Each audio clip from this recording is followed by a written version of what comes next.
आज का टॉपिक है उदारवाद तथा उग्रवाद में अंतर। उदारवाद तथा उग्रवाद एक दूसरे के पूरक थे, तथापि उनमें अंतर स्पष्ट दिखाई देता है। उनमें उद्देश्यों की अपेक्षा साधनों के संबंध में स्पष्ट अंतर देखा जा सकता है। उदारवाद और उग्रवाद में निम्नलिखित अंतर देखने को मिलता है। प्रथम देखें तो राजनीतिक अधिकारों की प्राप्ति। राजनीतिक अधिकारों तथा अपनी मांगों के बारे में उदारवादी केवल संवैधानिक उपायों का प्रयोग उचित मानते थे और उनका विश्वास था कि उनकी प्राप्ति अनुमति से ही संभव हो सकती है। इसके विपरीत उग्रवादी अपने अधिकारों की प्राप्ति के लिए राजनीतिक संघर्ष में विश्वास करते थे और विदेशी शासन से सहयोग की स्थिति में उन्हें मान्य नहीं थी। विदेशी शासन तथा भारतीय जनता के परस्पर विरोधी उद्देश्यों से शासन के प्रति विकर्षण स्थापित करना आवश्यक था। उग्रवादियों को इसी कारण से शासक द्वारा स्वेच्छा से स्वराज प्रदान करने की स्थिति युक्त नहीं लगी। वे स्वराज के स्वाधिकार मानते हुए उसे स्वयं प्राप्त करना चाहते थे। विपिन चंद्र पाल ने कहा था कि कोई किसी को स्वराज नहीं दे सकता। यदि आप अंग्रेज उन्हें स्वराज देना चाहे तो वह ऐसे स्वराज को ठुकरा देंगे। कारण यदि मैं जिस वस्तु को उपार्जित नहीं कर सकता उसे स्वीकार करने का भी पात्र नहीं हूँ। तिलक का कहना था कि राजनीतिक अधिकारों की प्राप्ति के लिए लड़ना पड़ेगा, क्योंकि उनका मानना था कि अंग्रेजों के साथ सहयोग करना और भिक्षा तथा उपहार वरदानों के रूप में अधिकार प्राप्त करना नितांत भ्रामक है। 1905 ईस्वी में कांग्रेस अधिवेशन में लाला लाजपत राय ने कहा था कि अंग्रेजों को भिखारी से बड़ी घृणा और विरक्ति होती है। मेरे विचार में भिखारी है ही इस योग्य कि उससे घृणा की जाए। अतः हमारा कर्तव्य है कि अब हम अंग्रेजों को दिखा दें कि हम भिक्षुक नहीं हैं। हमारा आदर्श भीख मांगना नहीं है, वरन आत्मनिर्भरता है। सेकंड पॉइंट उदारवादी और उग्रवादियों के बीच अंतर स्पष्ट करता है, वो है हिंदू संस्कृति का पुनरुत्थान। उदारवादियों पर पाश्चात्य संस्कृति का व्यापक प्रभाव और पश्चिमीकरण के वे समर्थक थे, जबकि उग्रवादी भारत की प्राचीनतम सभ्यता और संस्कृति में दृढ़ विश्वास करते थे और हिंदू राष्ट्रवाद से अत्यधिक प्रभावित थे। राष्ट्रवाद का भारतीयकरण एक अभूतपूर्व स्थिति का परिचायक था। उग्रवादियों का राष्ट्रवाद भारत के गौरवपूर्ण प्राचीन महत्व का आधार पाकर जनमानस में एक नवीन आत्मविश्वास एवं प्रेरणा का माध्यम बना। तिलक तथा अन्य उग्रवादियों ने हिंदू संस्कृति के पुनरुद्धार का प्रचार किया। इसका दोहरा प्रभाव पड़ा। एक ओर से इससे राष्ट्रीय आंदोलन को नया जीवन मिला और दूसरी ओर अनेक मुसलमानों ने अपने आप को इस आंदोलन से दूर कर लिया और 1906 ईस्वी में मुस्लिम लीग की स्थापना की गई और तिलक ने शिवाजी उत्सव तथा गणपति पूजा को पुनर्जीवित किया तो बिपिन चंद्र पाल ने काली पूजा को।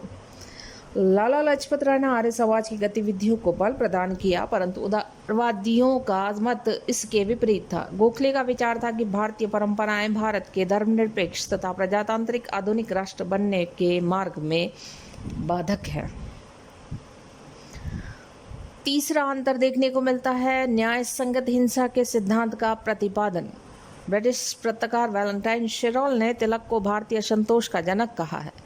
इसमें कोई संदेह नहीं कि तिलक उग्रवादी थे और उग्रवादियों को राजनीतिक भिक्षावृत्ति पसंद न थी और वे अपने अधिकारों की प्राप्ति के लिए संघर्ष की बात करते थे, परंतु वे हिंसक उपायों के विरोधी थे। परंतु कुछ युवा उग्रवादियों ने संघर्ष के सिद्धांत को तोड़ मरोड़ कर न्याय संगत हिंसा में बदल दिया ताकि वे अपनी हिंसात्मक कार्यवाही को उचित आधार प्रदान कर सके। तिलक और उनके अनुयायी तो केवल भारतीय की शक्ति को संगठित करके ब्रिटिश सरकार पर जोरदार दबाव डालना चाहते थे ताकि विवश होकर उसका सरकार उनकी मांगों को ठुकरा न सके। इसके विपरीत उदारवादी सरकार से समझौता करके तथा वैधानिक उपायों से राजनीतिक कार्य करने के समर्थक थे। चौथा अंतर देखने को मिलता है समर्थन के आधार पर। कांग्रेस के उदारवादियों को अनेक प्रतिष्ठित उदारवादी अंग्रेजों तथा ब्रिटिश सांसदों का समर्थन एवं सहयोग मिला, परंतु उग्रवादियों को ब्रिटिश विद्वानवादियों अथवा सामान्य अंग्रेज नेता से भी इस प्रकार का समर्थन नहीं मिल पाया। उल्टे सरकार ने उन्हें दबाने के लिए अपने दमन चक्र को बहुत तेज कर दिया और ऐसे अवसरों पर उदारवादियों ने भी उनका बचाव करने का कोई प्रयास नहीं किया। फिफ्थ पॉइंट, स्वदेशी आंदोलन के संबंध में बंगाल विभाजन के विरुद्ध जो जन आंदोलन चला उसने स्वदेशी आंदोलन को नया स्वरूप दिया, क्योंकि विदेशी वस्तुओं की जगह स्वदेशी वस्तुओं के इस्तेमाल का नारा कांग्रेस के मंच से 1891 ईस्वी से शुरू हो गया, परंतु इस दिशा में कभी गंभीर प्रयास नहीं किया गया। परंतु बंग आंदोलन के दौरान उग्रवादी नेतृत्व में स्वदेशी और बॉयकॉट ब्रिटिश साम्राज्यवाद के विरुद्ध भारतीय जनता के संघर्ष के शक्तिशाली हथियार बने। उदारवादी नेतृत्व में स्वदेशी का विचार भारतीय उद्योगों को प्रोत्साहन देने तक ही सीमित था, किंतु उग्रवादी नेतृत्व ने प्रत्येक भारतीय वस्तु के साथ गहन अनुराग का रूप धारण कर लिया। स्वदेशी एक आर्थिक, राजनीतिक और धार्मिक अस्त्र बन गया। इसके विपरीत उदारवादी स्वदेशी की बात तो करते थे, परंतु उसका भरपूर समर्थन कभी नहीं किया। सिक्स्थ पॉइंट है बॉयकॉट के संबंध में। उदारवादी विदेशी वस्तुओं एवं विचारों के बॉयकॉट के समर्थन नहीं थे, जबकि उग्रवादी विदेशी वस्तुओं के साथ साथ विदेशी विचारों के भी बहिष्कार करने के समर्थक थे। उनकी दृष्टि में बहिष्कार का अर्थ केवल विदेशी वस्तुओं का बहिष्कार नहीं था। उनके कार्यक्रम में शासन से असहयोग, सरकारी नौकरियों तथा उपाधियों का बहिष्कार, जो लोग विदेशी सामान खरीदते और बेचते हैं उनका बहिष्कार भी सम्मिलित था। इसके विपरीत उदारवादी बहिष्कार के घोर विरोधी थे। उनका मानना था कि यह एक और तो अव्यावहारिक है और दूसरी ओर जनता की सेवा के लिए उपलब्ध सुनहरे अवसरों का परित्याग करने के समान होगा। सेवंथ पॉइंट आता है राष्ट्रीय शिक्षा। उदारवादी विदेशी शिक्षा को भारतीयों के लिए अच्छा मानते थे, परंतु जब बंग आंदोलन के दौरान सरकारी शिक्षा विभाग का पूरा इस्तेमाल छात्रों और शिक्षकों को बायकॉट तथा स्वदेशी आंदोलन से दूर रखने के लिए किया गया, तो राष्ट्रीय नियंत्रण में राष्ट्रीय साहित्यिक, वैज्ञानिक तथा तकनीकी शिक्षा देने के लिए राष्ट्रीय शिक्षा परिषद स्थापित करने का निर्णय लिया गया। तदनुसार 14 अगस्त 1906 को बंगाल नेशनल कॉलेज और स्कूल की स्थापना की गई। 26 जुलाई 1906 को बंगाल टेक्निकल इंस्टीट्यूट खोला गया। राष्ट्रीय शिक्षा की आवश्यकता के संबंध में रविंद्रनाथ ठाकुर लिखते हैं कि भारत में विदेशियों द्वारा शिक्षा का नियंत्रण और निर्देशन सबसे ज़्यादा अस्वाभाविक घटना है। देश की आवश्यकताओं को पूरा करना ही भारत में राष्ट्रीय शिक्षा का उद्देश्य और लक्ष्य है। बंगाल के बाहर तिलक और लाला लाजपत राय जैसे नेताओं ने राष्ट्रीय शिक्षा के प्रचार कार्य को आगे बढ़ाया, ताकि नवयुवकों में राष्ट्रीयता की भावना का संचार हो सके और राष्ट्रीय आंदोलन में सक्रिय भाग लेने पर उन्हें सरकार का कोपभाजन बनकर अध्ययन से वंचित न होना पड़े। 8th पॉइंट आता है अंग्रेजी राज की प्रशंसा।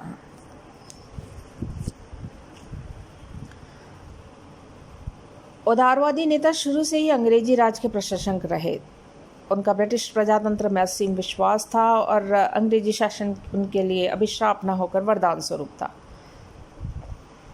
इसके विपरीत उग्रवादी अंग्रेज राज के कटु आलोचक, उनका मानना था कि भारतीयों को स्वतंत्रता पाने के लिए केवल अपने आप पर ही विश्वास करना चाहिए। अंग्रेज अपनी इच्छा से भारत का शासन भारतीयों को नहीं सौंपेंगे, इसलिए संघर्ष करना होगा और उग्रवादी भारत में अंग्रेजी शासन को अभिशाप के रूप में देखते थे। 9th पॉइंट है स्वराज की मांग। उदारवादी नेता ब्रिटिश साम्राज्य के अंतर्गत ही उत्तरदायी सरकार की कल्पना करते थे, परंतु उग्रवादियों ने दृढ़ता के साथ स्वराज की मांग की और उसको वे अपना धर्म समझते थे। तिलक का तो कहना था कि जितनी जल्दी हो सके अंग्रेजों को भारत से चले जाना चाहिए, इससे भारतीयों को अपार खुशी होगी। लगभग सभी उग्रवादी नेताओं का मानना था कि सुशासन कितना ही अच्छा क्यों न हो, पर वो स्वशासन से श्रेष्ठ नहीं हो सकता। इसके विपरीत उदारवादी भारत में अंग्रेजों के रहने में ही भारत का कल्याण समझते थे। उदाहरण, जब एक दिन बातचीत के दौरान लॉर्ड हार्डिंग ने गोखले से कहा, तुम्हें कैसा लगेगा यदि तुम्हें मैं यह कहूँ कि 1 माह में ही समस्त ब्रिटिश अधिकारी और सेना भारत छोड़ देंगे।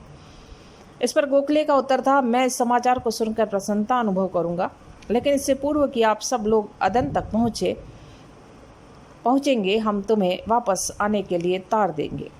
इस संदर्भ में उदारवादियों का ब्रिटिश शासन के प्रति मोह का रूप स्पष्ट चित्रित होता है। 10th पॉइंट, कार्यक्रम की दृष्टि से उदारवादियों और उग्रवादियों के बीच में भी काफ़ी अंतर देखने को मिलता है। उग्रवादियों के पास स्वदेशी, स्वावलंबन, राष्ट्रीय शिक्षा, सामाजिक, आर्थिक व राजनीतिक सभी दृष्टियों से ठोस कार्यक्रम था, जबकि उदारवादियों के पास सरकार की गतिविधियों का गुण अवगुण के आधार पर समालोचना करने के अतिरिक्त और कोई कार्यक्रम न था। इस प्रकार एक बुद्धि पक्ष था, दूसरा भाव पक्ष। पहला पक्ष जहाँ कुछ मानसिक सुविधाएं चाहता था, वहीं दूसरा पक्ष राष्ट्र में मानसिक परिवर्तन चाहता था। उदारवादियों में आत्मविश्वास की कमी थी, तो उग्रवादी पूर्ण आत्मविश्वास के साथ कार्य करना चाहते थे। उदारवादी कष्ट और बलिदान के लिए तैयार न थे, जबकि उग्रवादी सभी प्रकार के कष्टों को सहन करने के लिए तत्पर। उदारवादी पक्ष देश की भूमि के साथ साथ अपना रागात्मक संबंध स्थापित करने में अधिक सफल नहीं हो पाए, जबकि उग्रवादी अपने आकर्षक कार्यक्रमों के कारण देश की जनता का विश्वास जीतने में सफल रहे थे। उदारवादियों और उग्रवादियों में पर्याप्त अंतर होते हुए भी दोनों में विरोध नहीं था। दोनों ही सच्चे देशभक्त थे, देश प्रेमी थे। उन्हें एक दूसरे का पूरक कहना ही अधिक उपयुक्त होगा। यदि उदारवादी वाणी के क्षेत्र में थे तो उग्रवाद कर्म के क्षेत्र में। उदारवादी केवल आलोचना और प्रार्थना पत्रों से सरकार को प्रभावित करना चाहते थे, जबकि उग्रवादी सक्रिय आंदोलन का मार्ग अपनाने के पक्ष में।